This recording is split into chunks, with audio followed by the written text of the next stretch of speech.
शुक्लाम्बरधरं विष्णुं शशिवर्णं चतुर्भुजं प्रसन्नवदनं ध्यायेत् सर्वविघ्नोपशान्तये। व्यासं वसिष्ठनप्तारं शक्तेः पौत्रमकल्मषम् पराशरात्मजं वन्दे शुकतातं तपोनिधिम्। व्यासाय विष्णुरूपाय व्यासरूपाय विष्णवे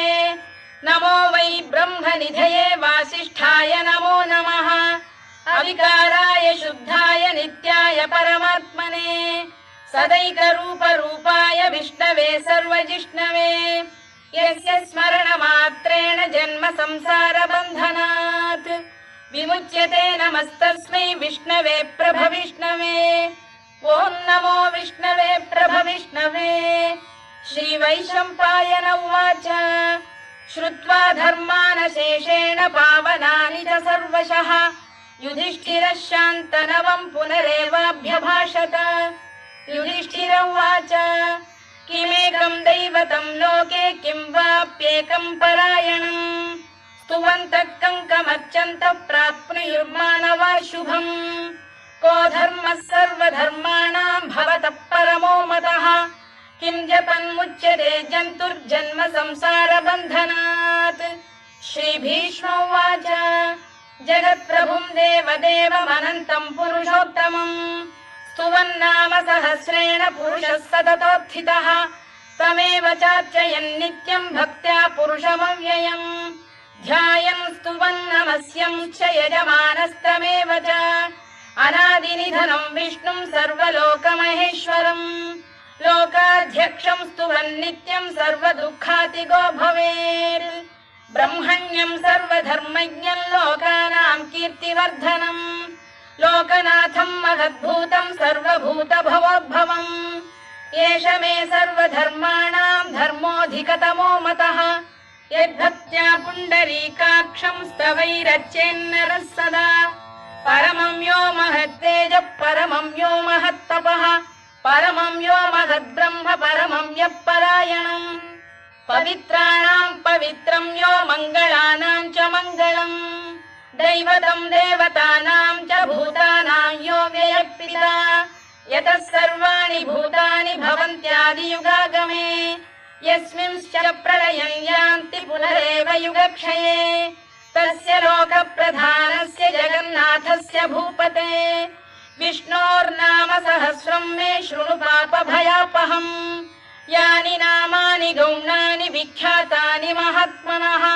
ऋषिभिः परिगीतानि तानि वक्ष्यामि भूतये। ऋषिर्नाम्नां सहस्रस्य वेदव्यासो महामुनिः छन्दोऽनुष्टुप् तथा देवो भगवान् देवकीसुतः अमृतांशुद्भवो बीजं शक्तिर्देवकीनन्दनः त्रिसामाहृदयं तस्य शान्त्यर्थे विनियुज्यते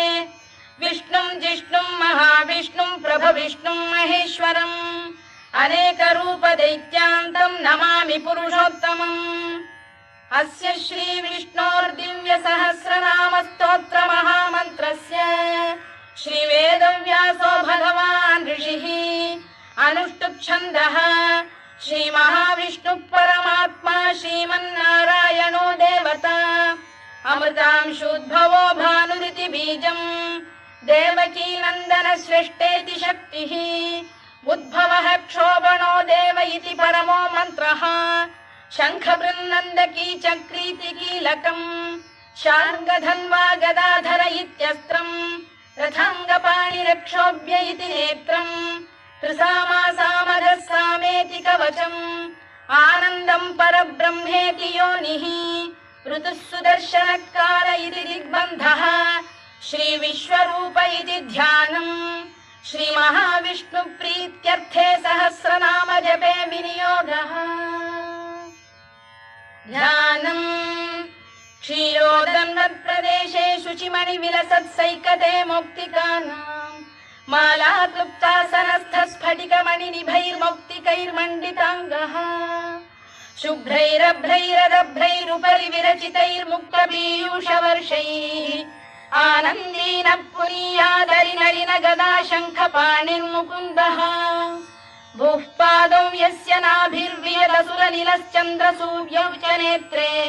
कर्णावाशा शिरोद्यौर्मुखमपि दहनो यस्य वास्तेयमब्धिः अन्तस्थं यस्य विश्वं सुरनरखगो भोगि गन्धर्वदैत्यैः चित्रं रम्यते तं त्रिभुवन वपुषं विष्णुमीशं नमामि। ॐ नमो भगवते वासुदेवाय।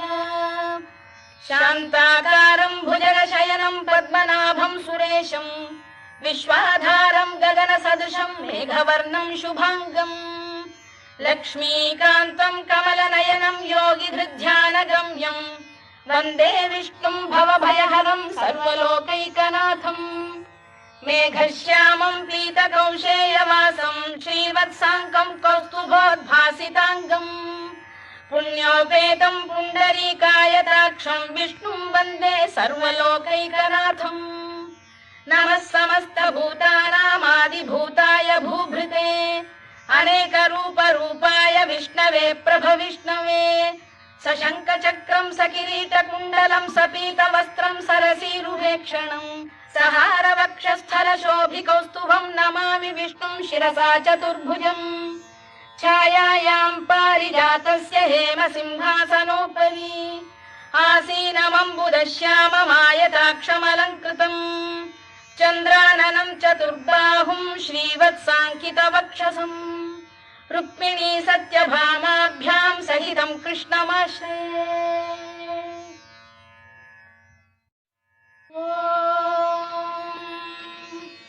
विश्वं विष्णुर्वषत्कारो भूतभव्यभवत्प्रभुः भूतभृद्भावो भूतात्मा भूतभावनः भूतात्मा परमात्मा च मुक्तानां परमागतिः अव्ययः पुरुषः साक्षी क्षेत्रज्ञोऽक्षर एव च योगो योगविदां नेता प्रधानपुरुषेश्वरः नारसिंहवपुः श्रीमान् केशवः पुरुषोत्तमः सर्वशर्व शिवस्थाणुर्भूतादिर्निधिरव्ययः सम्भवो भावनो भर्ता प्रभवः प्रभुरीश्वरः स्वयंभूः शम्भुरादित्यः पुष्कराक्षो महास्वनः अनादिनिधनो धाता विधाता धातुरुत्तमः अप्रमेयो ऋषिकेशः पद्मनाभोऽमरप्रभुः विश्वकर्मा मनुस्पष्टा स्थविष्ठस्थविरो ध्रुवः अग्राह्यः शाश्वतः कृष्णो लोहिताक्षप्रदर्दनः प्रभूतस्त्रिककुब्धाम पवित्रं मङ्गलं परम् ईशानप्राणद प्राणो ज्येष्ठः श्रेष्ठः प्रजापतिः हिरण्यगर्भो भूगर्भो माधवो मधुसूदनः ईश्वरो विक्रमी धन्वी मेधावी विक्रमक्रमः अनुत्तमो दुराधर्षः कृतज्ञः कृतिरात्मवान् सुरेशः शरणं शर्म विश्वरेता प्रजाभवः अधः संवत्सरो व्याल प्रत्ययः सर्वदर्शनः अजः सर्वेश्वरः सिद्धः सिद्धिः सर्वादिरच्युतः वृषाकपिरमेयात्मा सर्वयोगविनिसृतः वसुर्वसुमनः सत्यः समात्मा संमितः समः अमोघः पुण्डरीकाक्षो वृषकर्मा वृषाकृतिः रुद्रो बहुशिरा बभ्रुर्विश्वयोनिश्रुतिश्रवाः अमृतः शाश्वतस्थाणुर्वरारोहो महातपाः सर्वगः सर्वविद्वानुर्विश्वक्सेनो जनार्दनः वेदो वेदविदव्यङ्गो वेदाङ्गो वेदवित्कविः लोकाध्यक्षः सुराध्यक्षो धर्माध्यक्षः कृताकृतः चतुरात्मा चतुर्व्यूहश्चतुर्दंष्टश्चतुर्भुजः भ्राजिष्णुर्भोजनं भोक्ता सहिष्णुर्जगदादिजः अनघो विजयो जेता विश्वयोनिः पुनर्वसुः उपेन्द्रो वामनः प्रांशुरमोघः शुचिरूर्जितः अतीन्द्रः सङ्ग्रहः सर्गो धृतात्मा नियमो यमः वेद्यो वैद्यः सदा योगी वीरः माधवो मधुः अतीन्द्रियो महामायो महोत्साहो महाबलः महाबुद्धिर्महावीर्यो महाशक्तिर्महाद्युतिः अनिर्देश्य वपुः श्रीमान् अमे आत्मा महाधृधृत् महेश्वासो महीभर्ता श्रीनिवासः सताङ्गतिः अनिरुद्धः सुरानन्दो गोविन्दो गोविदाम्पतिः मरीचिर्दमनो हंसः सुपर्णो भुजगोत्तमः हिरण्यनाभः सुतपाः पद्मनाभः प्रजापतिः अमृत्युः सर्वदृक्सिंहः सन्धाता सन्धिमान् स्थिरः अजो दुर्मर्षणः शास्ता विश्रुतात्मा सुरारिः गुरुर्गुरुतमो धाम सत्यः सत्यपराक्रमः निमिषो निमिषस्रग्वी वाचस्पतिरुदारधीः अग्रणीर्ग्रामणी श्रीमान् न्यायो नेता समीरणः सहस्रमूर्धा विश्वात्मा सहस्राक्षः सहस्रपात् आवर्तनो निवृत्तात्मा संवृतः सम्प्रवर्धनः अधः संवर्तको वह्निरनिरोधरणीधरः सुप्रसाद प्रसन्नात्मा विश्वधृक् विश्वभुग्विभुः सत्कर्ता सत्कृतः साधुर्जह्नुर्नारायणो नरः असंख्येयो प्रमेयात्मा विशिष्टः शिष्टकृच्छुचिः सिद्धार्थः सिद्धसङ्कल्पः सिद्धिदः सिद्धिसाधनः वृषाही वृषभो विष्णुर्वृषपर्वा वृषोदरः वर्धनो वर्धमानश्च विविक्तः श्रुतिसागरः सुभुजो दुर्धरो वाग्मी महेन्द्रो वसुदो वसुः नैकरूपो बृहद्रूपः शिपिविष्टप्रकाशनः ओजस्तेजोद्युदिधर प्रकाशात्मा प्रतापनः वृद्धस्पष्टाक्षरो मन्त्रश्चन्द्रांशुर्भास्करद्युतिः अमृतांशुद्धवो भानुः शशबिन्दुः सुरेश्वरः औषधम् जगतः सेतुः सत्यधर्मपराक्रमः भूतभव्यभवन्नाथः पवनः पावनो नरः कामः कामकृत्कान्तः कामः कामप्रदप्रभुः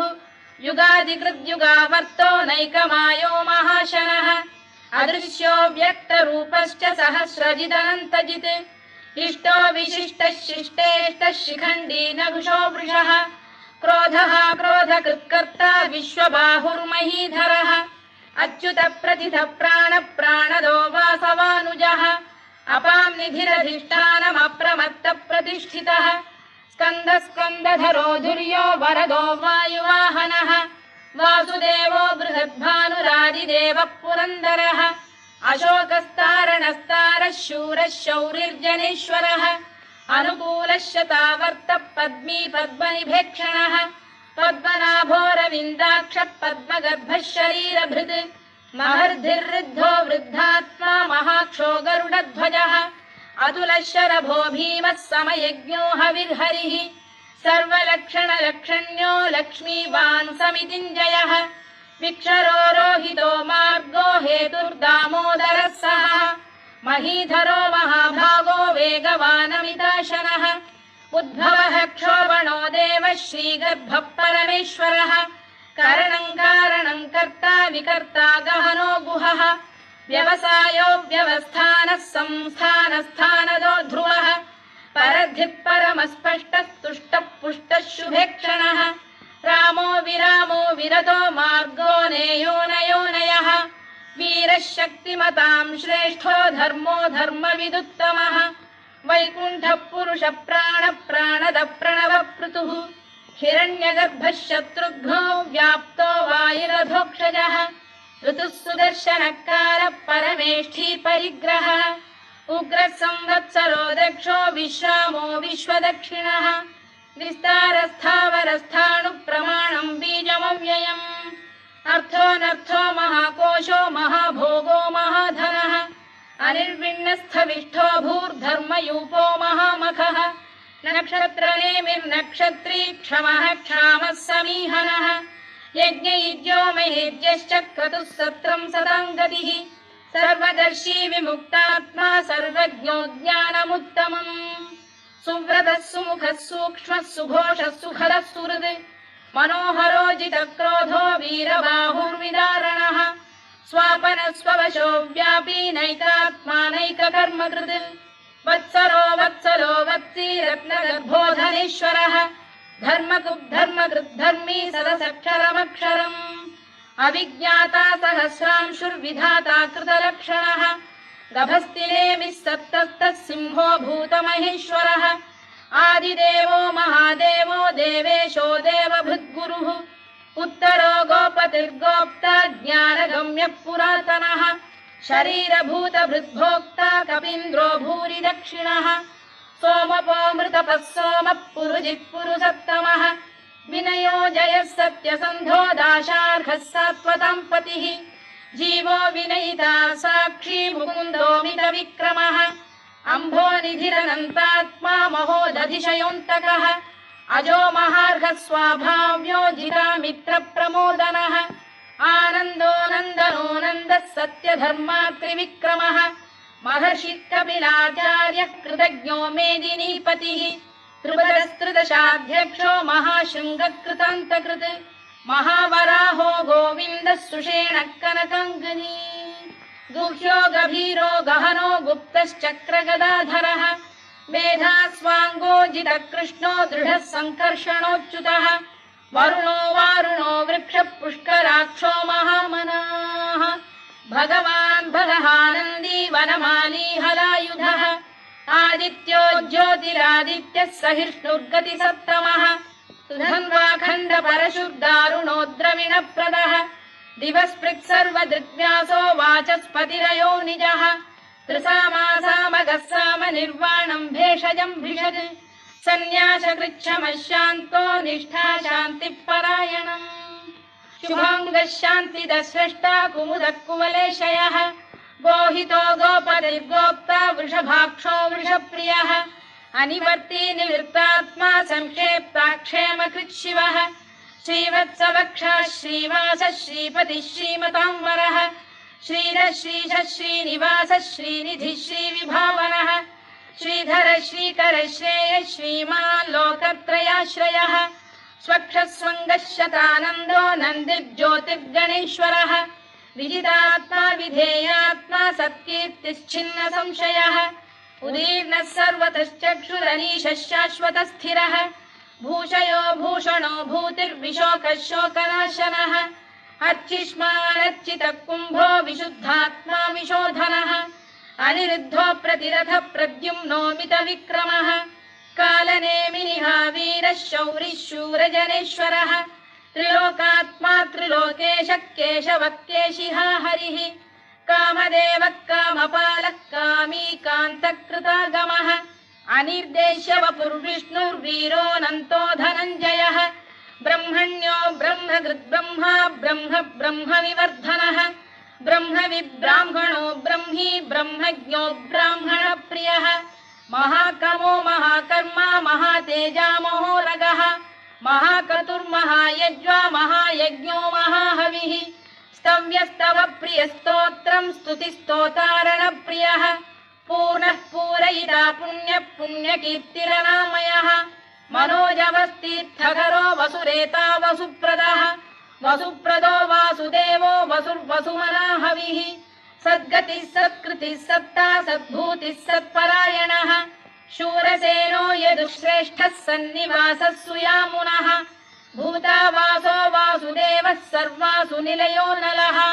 दर्पः दर्पदो दृप्तो दुर्धरोऽथा पराजितः विश्वमूर्तिर्महामूर्तिर्दीप्तमूर्तिरमूर्तिमान् अनेकमूर्तिरव्यक्तः शतमूर्तिः शताननः एकोनैकः स वक्र किं यत्तत्पदमनुत्तमम् लोकबन्धुर्लोकनाथो माधवो भक्तवत्सलः सुवर्णवर्णो हेमाङ्गो वराङ्गश्चन्दनाङ्गदी वीरः विषमः शून्यो घृता क्षीरचरश्चरः अमानी मानदो मान्यो लोकस्वामी त्रिलोकधृत् सुमेधा मेधजो धन्यः सत्यमेधाधराधरः तेजो वृषोद्युतिधरः सर्वशत्रभृताम्बरः प्रग्रहो निग्रहो व्यग्रो नैकशृङ्गो गदाग्रजः चतुर्मूर्तिश्चतुर्बाहुश्चतुर्व्यूहश्चतुर्गतिः चतुरात्मा चतुर्भावश्चतुर्वेदविदेकपात् समावर्तो निवृत्तात्मा दुर्जयो दुरतिक्रमः दुर्लभो दुर्गमो दुर्गो दुरावासो दुरारिः शुभाङ्गो लोकसारङ्गः स्तुतन्तु वर्धनः इन्द्रकर्मा महाकर्मा कृतकर्मा कृतागमः उद्भवः सुन्दरः सुन्दो रत्ननाभः सुलोचनः अर्को वाजसनः शृङ्गी जयन्तः सर्वविजयी सुवर्णबिन्दुरक्षोभ्यः सर्ववागीश्वरेश्वरः महाह्रदो महागर्तो महाभूतो महानिधिः कुमुदकुन्दरकुन्दः पर्जन्यः पावनो निलः अमृताशोऽमृतवपुः सर्वज्ञः सर्वतोमुखः सुलभः सुव्रतः सिद्धः शत्रुजिच्छत्रुतापनः न्यग्रोधोदुम्बरोश्चतश्चाणूरान्ध्रैषूदनः सहस्रार्चिः सप्तजिह्वः सप्तैधाः सप्तवाहनः अमूर्तिरनघोचिन्त्यो भयकृद्भयनाशनः अणुबृहत्कृशस्थूलो गुणभृन्निर्गुणो महान् अधृतस्वभृतस्वास्य प्राग्वंशो वंशवर्धनः भारभृत्कथितो योगी योगीशः सर्वकामदः आश्रमश्रमणः क्षामः सुपर्णो वायुवाहनः धनुर्धरो धनुर्वेदो दण्डो दमयिता दमः अपराजितः सर्वसहो नियन्ता नियमो यमः सत्त्ववान् सात्विकः सत्यः सत्यधर्मपरायणः अभिप्रायप्रियार्होरः प्रियकृत्प्रीतिवर्धनः विहाय सगदिर्ज्योतिः सुरुचिर्पुतभुग्विभुः रविर्विरोचनः सूर्यः सविता रविलोचनः अनन्तो हुतभुग्भोक्ता सुखदो नैकजोऽग्रजः अनिर्विण्णः सदामर्षी लोकाधिष्ठानमद्भुतः सनात्सनातनतमः कपिलः कपिरव्ययः स्वस्तिदः स्वस्तिकृत् स्वस्तिः स्वस्ति भुक् स्वस्ति दक्षिणः आरौद्रः कुण्डली चक्री विक्रम्यूर्जितशासनः शब्दातिगः शब्दसः शिशिरः शर्वरीकरः अक्रूरपेशलो दक्षो दक्षिणः क्षमिणां वरः विद्वत्तमो वीतभयः पुण्यश्रवणकीर्तनः उत्तारणो दुष्कृतिः पुण्यो दुःस्वप्ननाशनः वीरः रक्षणः सन्तो जीवनपर्यवस्थितः अनन्तरूपोऽनन्तश्रीर्जितमन्युर्भयापहः चतुरश्रो गभीरात्मा विदिशो व्यादिशो दिशः अनादिर्भूर्भुवो लक्ष्मी सुवीरो रुचिराङ्गदः जननो जनजन्मादिर्भीमो भीमपराक्रमः आधारनिलयो धाता पुष्पहास प्रजागरः ऊर्ध्वगः सत्पथाचार प्राणद प्रणवप्रणः प्रमाणं प्राणनिलय प्राणभृत्प्राणजीवनः तत्त्वं तत्त्वविदेकात्मा जन्म मृत्युजरातिगः भूर्भुवः स्वस्तरुस्तारः सविता प्रपितामहः यज्ञो यज्ञपतिर्यज्वा यज्ञाङ्गो यज्ञवाहनः यज्ञभृद्यज्ञकृद्यज्ञी यज्ञभुग्यज्ञसाधनः यज्ञान्तकृद्यज्ञगुह्यमन्नमन्नाद एव च आत्मयोनिः स्वयं जातो वैखानः सामगायनः देवकीनन्दनः स्रष्टा क्षितीशः पापनाशनः शङ्खबृन्नन्दकी चक्री शार्ङ्गधन्वा गदाधरः रथाङ्गपाणिरक्षोभ्यः सर्वप्रहरणायुधः सर्वप्रहरणायुध ॐ नम इति वनमाली गरीशाङ्गी शङ्खी चक्री च नन्दकी श्रीमान्नारायणो विष्णुर्वासुदेवोऽभिरक्षतु वनमाली गरीशाङ्गी शङ्खी चक्री च नन्दकी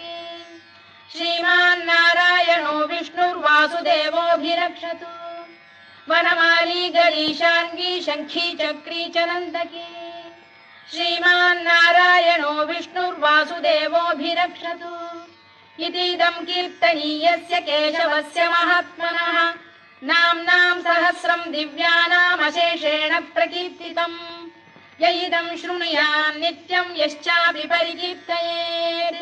नाशुभं प्राप्नुयात् किञ्चित् सोमुत्रेह च मानवः वेदान्तको ब्राह्मणः स्यात् क्षत्रियो विजयी भवेत् वैश्यो धनसमृद्धः स्यात् शूद्रः सुखमवाप्नुयात् धर्मार्थी प्राप्नुयात् धर्ममर्थार्थी चार्थमाप्नुयात् कामानवाप्नुयात् कामी प्रजार्थी चाप्नुयात् प्रजाम् भक्तिमान् यः सदोत्थाय शुचिस्तद्गतमानसः सहस्रं वासुदेवस्य नाम्नामेतत्र कीर्तयेत् यशः प्राप्नोति विपुलं याति प्राधान्यमेव च अचलां श्रियमाप्नोति श्रेयः प्राप्नोत्यनुत्तमम् न भयं क्वचिदाप्नोति वीर्यं तेजश्च विन्दति भवत्य रोगोद्युतिमान् बलरूपगुणान्वितः